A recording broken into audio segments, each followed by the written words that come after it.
Hello guys, my name is Mac. For today's video, meron tayong i-open yung super admin ni Skyward. Ang model niya ay GN630V from Converge. At paano i-open yung LAN ports niya. Yon. So, ito lang. Intro muna tayo.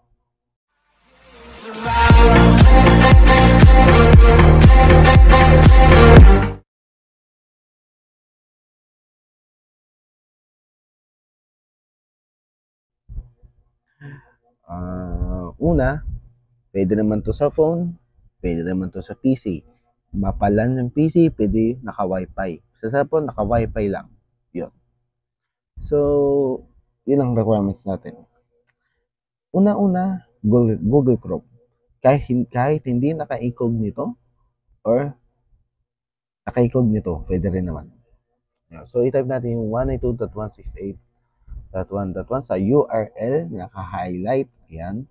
Then, enter natin. So, labas yung Skyward. So, lumabas yung Skyward, username agad tayo. Ang username nito is admin. Ang password nito ay itong hina-highlight ko. Ayan. Copy natin, paste natin, then login. After ng login is device info. Isa-isa ulit natin. Device info, one info, LAN info, WLAN info, TR0699 client status. Wala naman to sa unang video natin yan. Network, dinagdagan na WEN. Wala naman to kanina. Ayan, meron siyang configuration. Normally, ganito configuration ni Converge kapag nasa pa yung fiber patch core na may internet nang activated pa siya. Ganyan yan siya. Ganyan lang ito eh. Naka-normal configuration siya eh. Ayan. Makikita nyo is naka-ganito lang siya. Yan, nakaganyan lang siya. So, paano siya i-turn on yung LAN ports niya? So, ganyan makikita nyo eh. I-check natin itong box na to. Ayan, yung LAN 1, SSID 1, SSID EC1 na 5 GHz. Hindi natin ilahat para activated lahat. Ayan, lahat na para sure na activated. After yung ma-check nito lahat na yan, box na yan, i-confirm natin sa baba. Ayan, confirm. Ayan.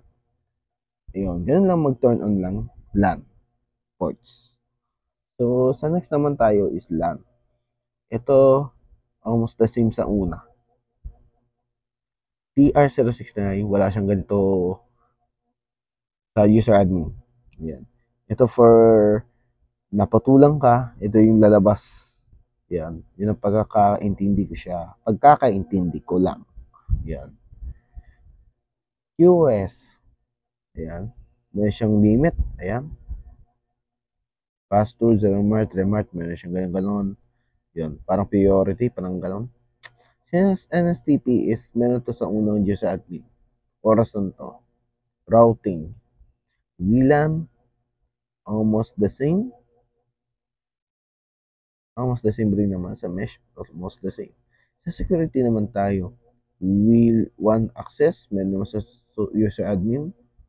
Firewall. Nakalo. URL. MAC filtering. Port filter. ACL. Advanced DDNS. NAT. DMZ. Port forwarding. UPnP. IGMP/MLD. GPON. TSNAME, user management. So, gusto mo palitan yung user admin mo, nakalimutan mo, o may new password agad, hindi na tayo maglalagay ng old password. New, bago agad yung password, ilalagay mo. So, kung gusto mo palitan, hindi mo, nakalimutan mo na, pwede mo i-access sa through super admin. Yun. So, ilalagay natin ng new password sa user admin is if nakalimutan niyo yan. Tapos, kung ilalagay mo yung password is, ito yung nilagay ko. Ayan. Same, pag anong nilagay mo sa new password, ganun din sa confirm. Then, confirm. automatic, okay na yan. Yan, confirm natin. Okay na. 6. Set successfully. Reboot. Yan, may siyang reboot. Sa user management, meron siyang admin. Yung admin, yung password niya, pwede palitan. Ganun din sa user, nasa inyo pa rin yan. Yan, reboot. Log management, may siyang log management. Kaya in case may magka-problema, makikita dito kung anong error or what. Yung upgrade software, ayan, yung system, operating system nito, ma-upgrade yung update ito. Backup restore for configuration backup. If may facilities na hindi compatible configuration ni Converge or any ISPs na internet service provider, pwede siya i-backup. In case ma-reset, pwede i-restore sa choose file. After mong ma-choose file, pag napili mo yung file na yun, then restore, automatic, balik yung configuration nito. If na-backup.